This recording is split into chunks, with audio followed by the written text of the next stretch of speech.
Hello, and welcome to this quarantine special of FlatCap Radio.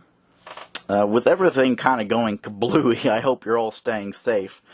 And with everyone stuck indoors anyhow, I figure today's topic is perfect. Books. You know them, but do you read them? Today, I'm going to discuss the decline in teen reading and ways to bring books back into the foreground. Prepare yourself. Teens aren't reading as much as they used to. That's for certain. But how drastic is this decline? Well, according to a 2018 article published by the American Psychological Association, 16% of 12th graders say that they've read a book every day. This is a decline from the 60% recorded in the late 70s. So quite drastic.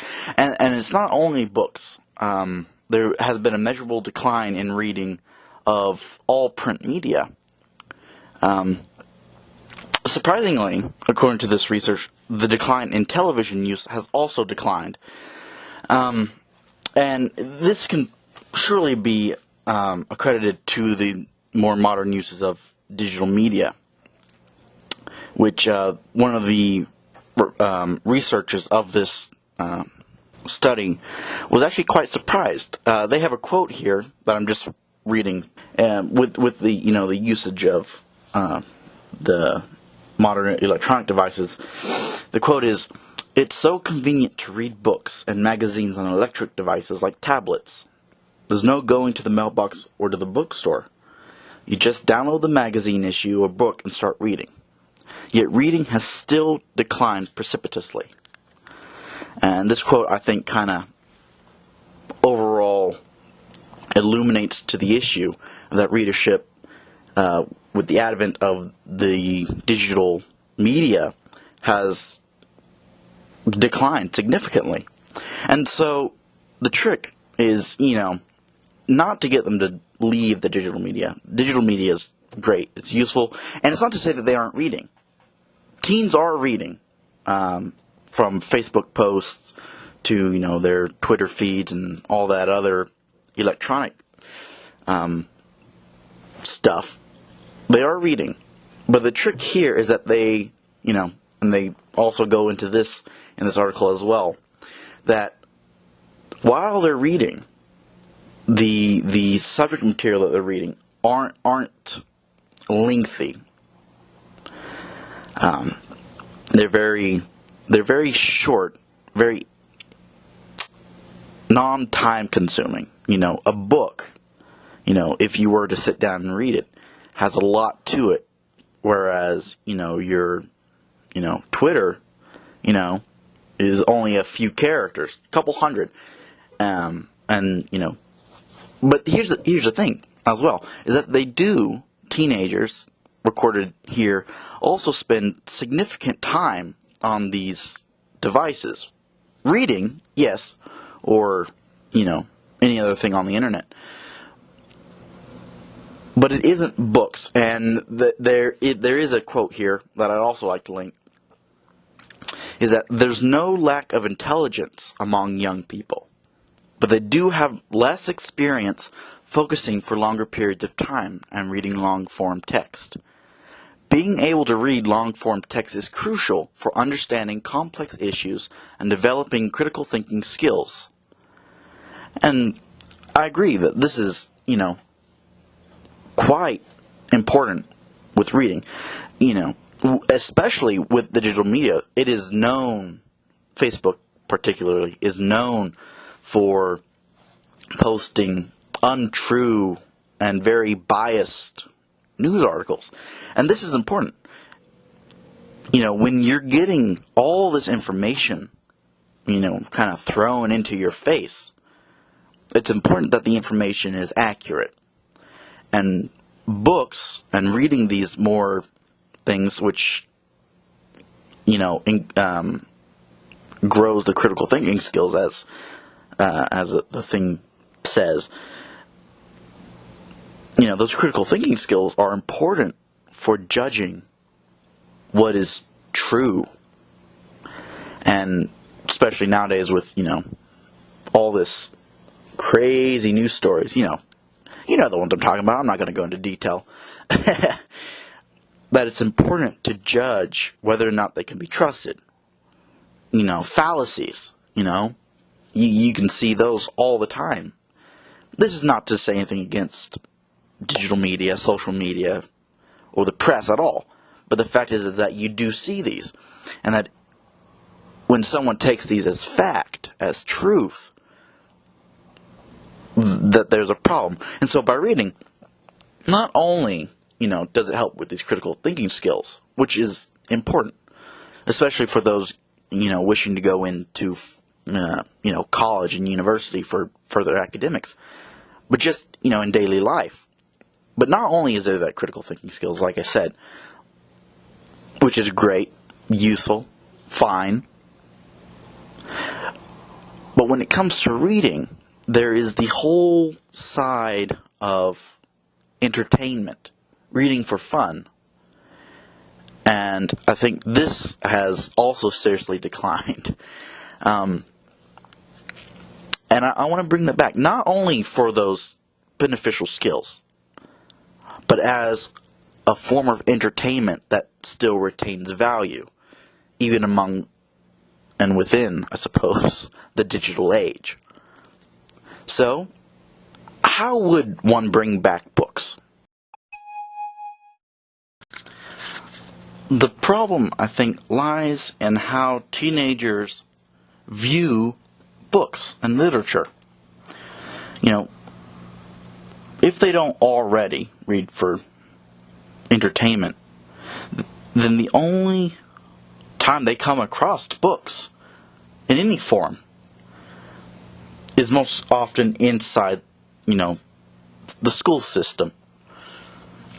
And, when that happens, they don't view it as entertainment. They view it as work. And I think that's, a struggle right there, is that when they view this, literature as work, they don't have fun with it. So it's about trying to, make books interesting, make them, the students, interested in literature. And so how would one do that? And conveniently, there have been many articles over this. And one that covered this exact topic. And so there are multitude of sources and methods of trying to get them interested. One, I think that really helps, is to understand that literature is not limited to just textual, media. There's also, audiobooks. There is the graphic novel. Those are valid and valuable sources of literature. Reading, it doesn't happen with the eyes, nor the ears. It all happens in the head, in the brain. And so as long as it gets there, they are reading. They are experiencing literature and stories and themes. They are reading. And I think that's important. Which is all well and good. But you want to get them interested, And by altering, perhaps what literature means, by changing one's perception of what is acceptable as reading, would be one method of doing that. There's also the understanding of what the teenagers want to read.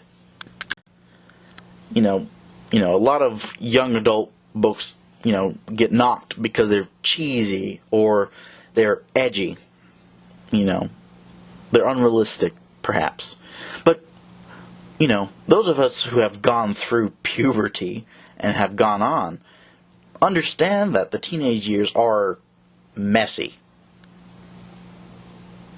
And so your young adult novels often reflect that very, theme, that very experience. And so there's value there, is that, with these books that, cover the very issues that your teenagers, your students, your kids, you are going through, that's a perfect avenue to get them interested in books. Find the books, that are relevant to their own lives.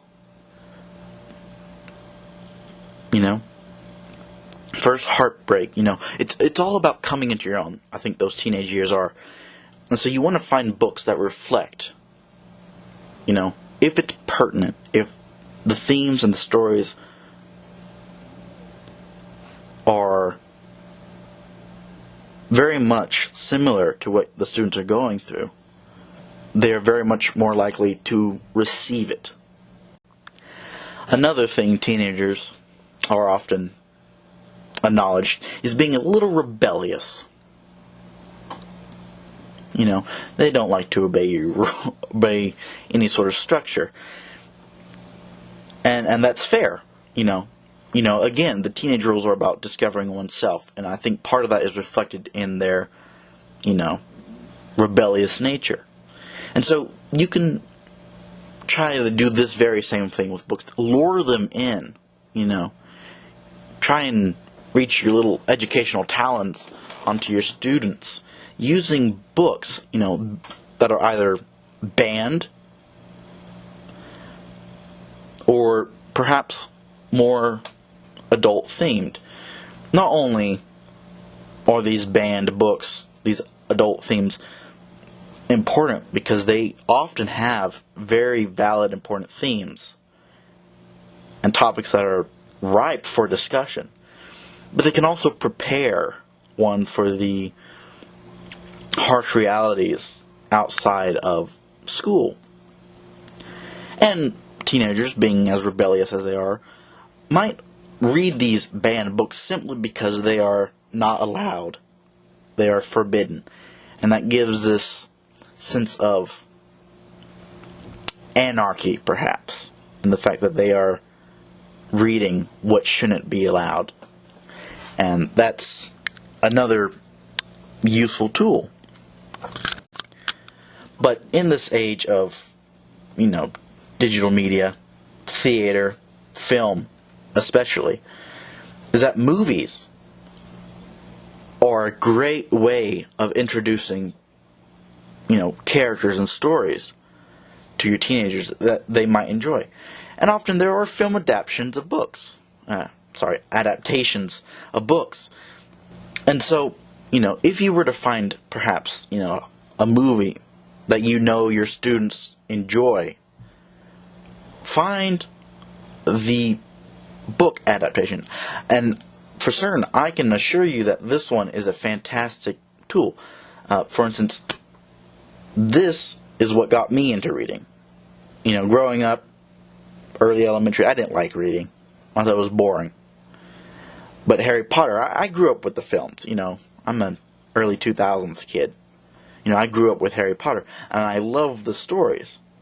And when I found out that they were books, that got me hooked. And from there, one is able to, spread to, other literature. And as a teacher, this next one I think is most valuable, is to actually have an engaging conversation about your literature, about your themes, about your characters, about the plot itself. Get them invested in the conversation by having them there talking about it. They are often, they have their own ideas, their own opinions. And for the opportunity to discuss their own thoughts on a story, that is valuable. And students, teenagers, don't often get that. And so to have a classroom that allows for your self-expression, your self-exploration, is most beneficial to, students, teenagers. And before we run out of time here, I'd like to close with saying that, with this combination of, discovering literature that is pertinent to their own lives, and with this chance of having them express themselves, combined with, the avenue of that literature can be most anything, that creates a chance for them to latch on to books of any form and have fun with it. And if they have fun with it, if they're allowed to be entertained by books, that keeps them entertained. Then, they're able and might even want to, of their own volition, to go out and find books and stories and characters that they'd enjoy.